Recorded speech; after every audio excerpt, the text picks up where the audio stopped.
En numéro 1 de la page 37, je vous explique un peu comment calculer l'aire totale de ce solide-là.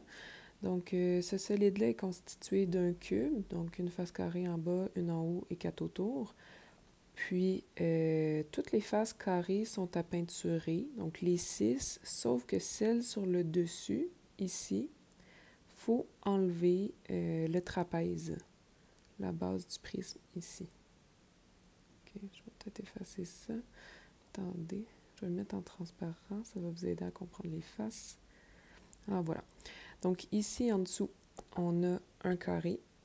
On en a un sur le côté, un autre sur le côté, un autre en face, un autre à l'arrière, et un autre sur le dessus, mais il y en a 5 qui sont complets, plus un carré auquel il faudrait enlever l'aire d'un trapèze. Okay? Ensuite, ce qu'on a, si on suppose qu'on a peinturé les 5 carrés, le carré moins le trapèze, donc ça donne une espèce de carré où on peinturerait juste le contour comme ça. Il faudrait ajouter à ça les faces latérales du prisme. Donc, les faces latérales du prisme, ce serait cette face rectangulaire-là à l'avant, le petit rectangle de côté ici, le petit rectangle de côté là et le rectangle dans le fond ici.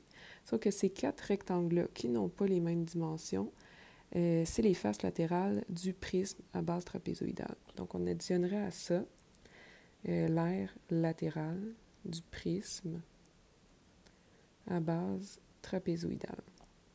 Là, notre objet serait presque entièrement peinturé. Donc, on aurait 1, 2, 3, 4, 5 carrés plus le contour du carré ici. Okay? Donc, 5 carrés, le carré moins le trapèze. On aurait les 4 rectangles autour de notre prisme. Et si on veut peinturer notre objet au complet, il faut aussi aller ajouter ce trapèze-là. Donc, tout ça plus l'aire de notre trapèze. Si on regarde dans l'ensemble, on a 5 carrés plus un carré, on a 6 carrés, c'est l'aire totale du cube. On enlève un trapèze, mais on ajoute un trapèze.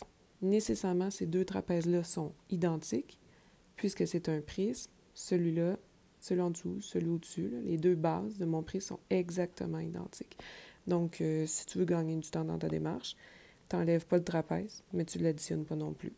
Pour l'aire latérale du prisme, la formule qu'on utilise, c'est périmètre de la base fois la hauteur, mais il faut bien trouver c'est quoi le périmètre de notre base. Pour le périmètre de notre base, ici, c'est 20 décimètres. OK, je vais faire celui-là. 20 décimètres, 13, 15 et 13. Et la hauteur du prisme, ce serait cette mesure-là. Cette mesure-là, il faut la déduire avec la hauteur de l'objet, moins la hauteur du cube de 50. Donc, le prisme a une hauteur ici seulement de 40. Okay? Donc, la hauteur de 40, périmètre de la base, c'était notre 13 plus 15 plus 13 plus 20. Okay? Donc, tu additionnes tes 6 carrés plus PBH et ça devrait fonctionner.